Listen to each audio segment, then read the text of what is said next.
There's growing discussion around forestry practices in British Columbia, particularly the need to rethink how we plant conifer seedlings. One important shift gaining attention is the move towards lower planting densities and more flexible spacing between trees. Traditionally, high-density planting was used to quickly re-establish tree cover and maximize timber yields.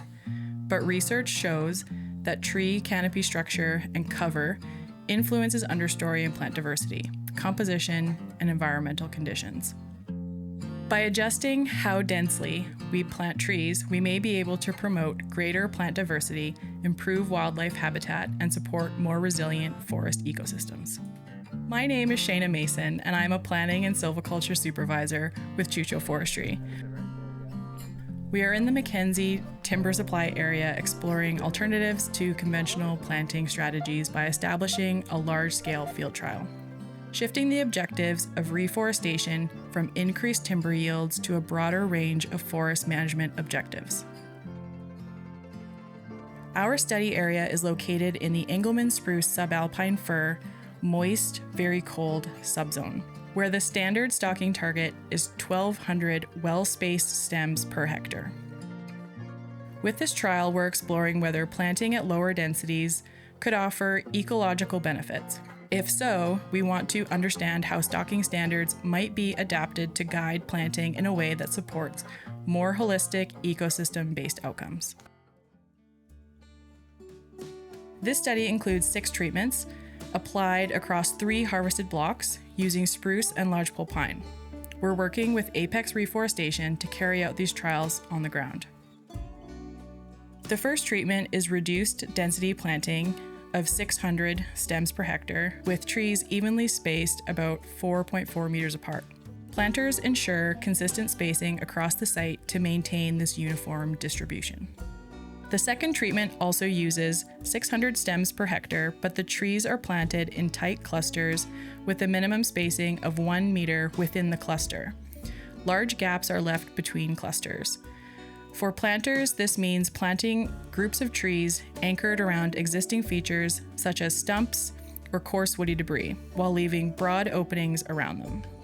Treatments 3 and 4 follow the typical 1,200 stems per hectare density. In treatment 3, trees are evenly spaced about 3.1 meters apart, following the standard planting method familiar to all planters in British Columbia.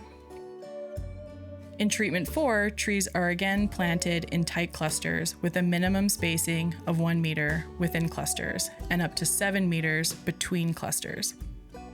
This method aims to reach the same overall density, but introduces larger canopy gaps and greater spatial diversity. For the planters, this allows them more flexibility to take advantage of high-value microsites. We also have 2 control treatments in this trial.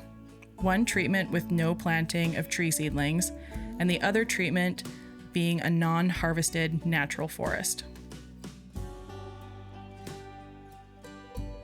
My name is Elliot, and I'm a supervisor for the planting here with Apex. Yeah, I'd say it was a bit challenging to follow the line and space your clusters out. Normally when you're planting, you're following a pretty clear line of trees and you're spacing just 2 meters off that other tree on the other line. Here's a bit more hard just because you're having to look 10 meters in the distance to see a cluster. Mm-hmm. But yeah, people are trying hard and it's looking pretty good, so happy so far. Over time, this study will help us understand how planting density influences the natural development of both trees and the understory plant community. This will provide information that is especially important for wildlife species like moose, elk, and caribou that depend on these habitats. Ongoing monitoring will track the changes in plant diversity, the success of planted trees, and the natural regeneration of deciduous and non-planted natural conifers. While outcomes are uncertain, this project shows that alternative approaches to planting density are both possible and worth exploring. The findings will help inform future stocking standard variances within the timber supply area and contribute to more ecologically thoughtful reforestation practices across northern BC.